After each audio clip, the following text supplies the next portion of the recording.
In both cases, you could see it here, and each team is going to need a boatload of help from other teams losing. So for the Steelers, it takes them from 7-13, but the Bengals with the big loss here, and you just said it.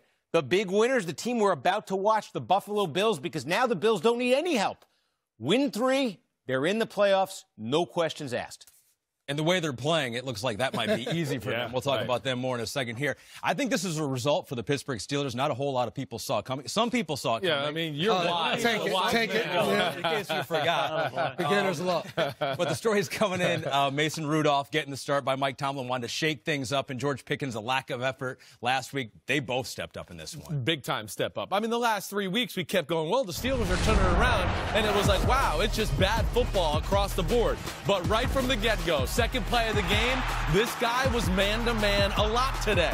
And he's the most dangerous guy on the Pittsburgh Steelers offense. Slant route down the middle, bad angle by the safety leg we talked about at halftime, and we continued to see this first half of the game. And what I love about it, they gave him opportunities. This right here, right before the half, throwing it up. If he's one-on-one, we're going to give him a chance. But Mike Tomlin talked about in the offseason, you have great, talented players. It's his job as a coach to bring the best out of them, find a way to coach them, and that's what you saw this week with George Pickens. A lot of us wrote him off, but the Steelers continue to count on him in big moments. Why give him that many opportunities one-on-one is what I want to say to the Cincinnati coaches. That's Josh Allen and the Buffalo Bills in this Peacock holiday exclusive. Hi, everyone. Mike Tirico, Chris Collinsworth, and Melissa Stark. Game kicks off exclusively on Peacock in 5 minutes. If you haven't downloaded it yet, go check out the QR code over Chris's shoulder. Buffalo. Thank you.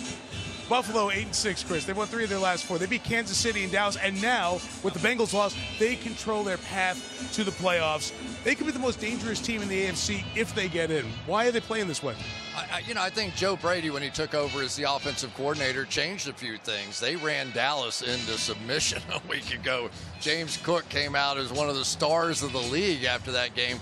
And now they have Josh Allen in a lot of these spread formations, which really lets him show his athleticism as a passer and a runner. But defensively, this team's had so many injuries. How they've been even better since, I have no idea. Chargers on the other side. They lost so many close games again the early part of this year. And last Thursday night, they lose in Vegas 63-21. And they make the changes. So Brandon Staley's out as the head coach. Tom Telesco out as the GM. Justin Herbert, their quarterback, is hurt. A lot going on there. We were at their practice Thursday. What'd you sense as we got to watch the Chargers? You know, they're a proud team, and I expect them to fight back in this one. I really do. This is a team in transition. And if you like living in L.A. and you like playing for the Chargers, you better show up in the last 3 games because everybody's watching. They're embarrassed. They're angry.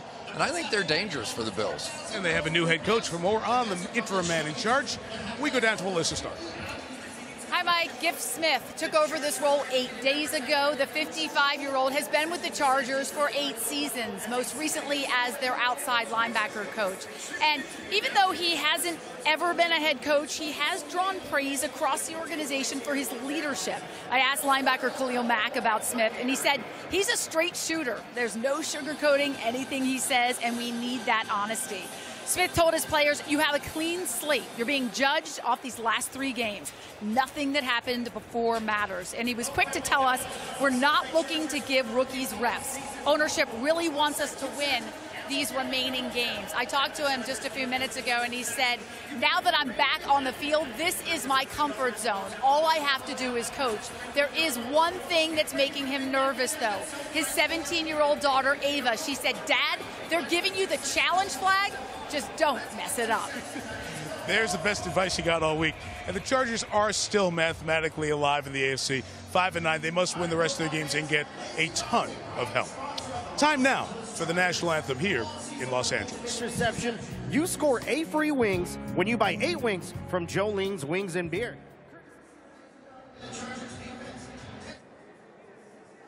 Yeah. I'll just stay here for this last line now. Right? Okay. Yep. Yep.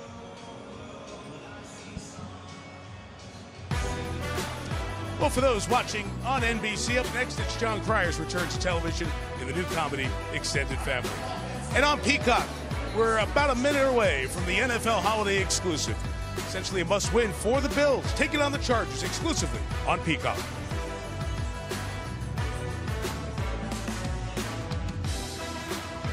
And with the Cincinnati loss, here is the up to the second AFC playoff race. Big test tomorrow and Monday for the teams at the top. Baltimore's in San Francisco, Miami hosting Dallas, KC and Jacksonville, the other division leaders. In the wild card chase, the Bengals loss gives the Bills control. Buffalo wins out. They're in the playoffs no matter what else happens. And Chris, we asked Sean McDermott about the tiebreakers. He's not talking about the permutations with his team just yet. What he did want to talk about is one of the reasons the Bills are in position to make this run down the stretch. That's the turnaround on offense, the emergence of last year's second-round pick, James Cook, at running back. Yeah, and I think he just has been unleashed in many ways. One of the weaknesses that he has is in pass protection.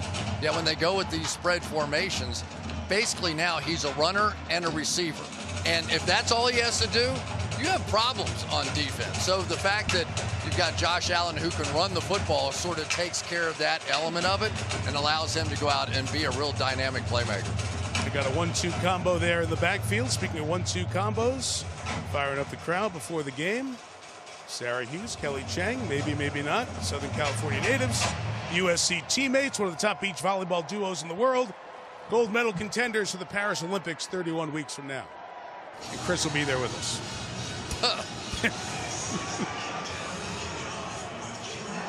Yes. Yes. Thank you.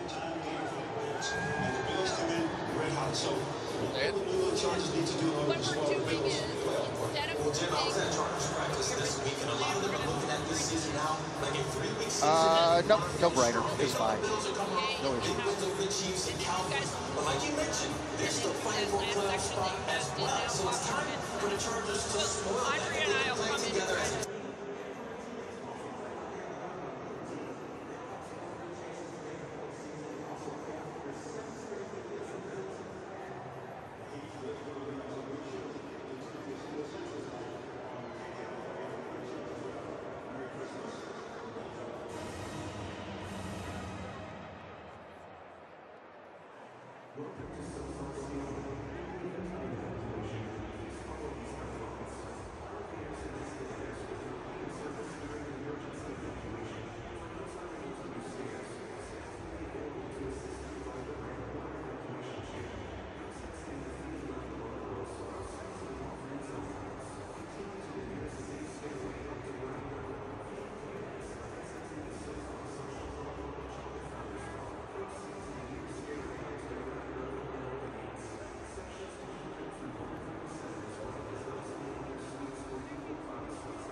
Basically, just don't be a jerk, man.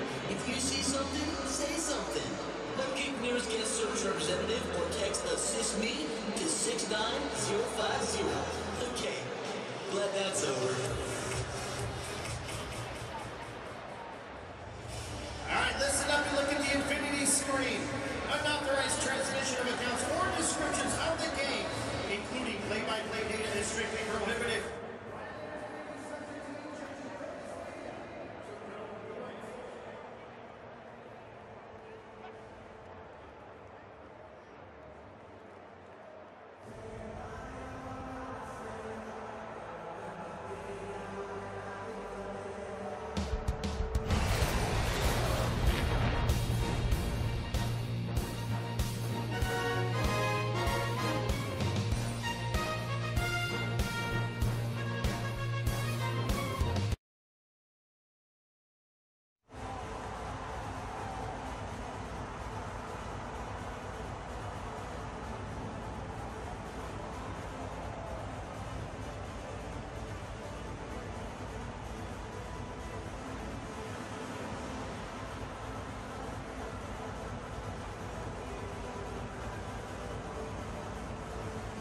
now. And if you like living in Los Angeles, you better show up and play these last 3 games. There'll be a lot of emotion out here. This team was embarrassed. They're angry, and I think they're dangerous for the Bills. And they've got a new interim head coach. For more on him, a good evening to Melissa Stark. Hi, Melissa. Hi, Mike. Gift Smith took over this role 8 days ago. The 55-year-old has been with the Chargers for 8 seasons, most recently as the outside linebackers coach. And even though he's never been a head coach, he has drawn praise across the organization for his leadership. I asked linebacker Khalil Mack about Smith. He said he's a straight shooter. There is no sugarcoating anything he says, and we need that honesty. Smith told his players, you have a clean slate. You're being judged off these last 3 games. Nothing that happened before matters. He was quick to tell us we're not looking to give rookies reps. Ownership really wants us to win these remaining 3 games. And I just talked to Smith a few minutes ago. He said once he took the field tonight, he was at peace. This is his comfort zone. Now all he has to do is coach. But there is one thing that is making him nervous. His 17-year-old daughter, Ava, said, Dad, they're really giving you a challenge flag? Don't mess it up. Nothing like a daughter telling dad the way it is. Chargers are still mathematically alive in the AFC. 5-9. They got to win tonight and get a lot of help. Time now here at SoFi for our national anthem. Ladies and gentlemen, please rise and remove your caps as the Naval Munitions Command Pacific CONUS West presents our country's colors. And now, to perform our national anthem, please welcome season 24 winner of NBC's The Voice, Huntley. Oh, say, can you see by the dawn's early light what so proudly we hailed at the twilight's last gleaming, whose broad stripes and bright stars through the perilous fight, oh, the ramparts we watched were so gallantly streaming, and the Rockies' red glare, the bombs bursting in there, gave proof through the night that our flag was still there. Oh, say, does that star-spangled The Bills fans in the crowd here in Southern California cheer Shakir for the gain of 13. Come right out throwing the football here in this game after predominantly a run attack we could go against Dallas. But so I think that it's just difficult right now to play the Buffalo Bills. You're just not sure what they're going to come out here with. Just correct myself. That was ruled a catch on the Diggs play. So technically Allen is 2 for 2. And the run there on first down with Cook will gain a couple of yards over the 40 to the 41-yard line for Dalvin's younger brother. A lot of different things going on with this football team, and there is Stephon Diggs coming back on, and that is very good indeed.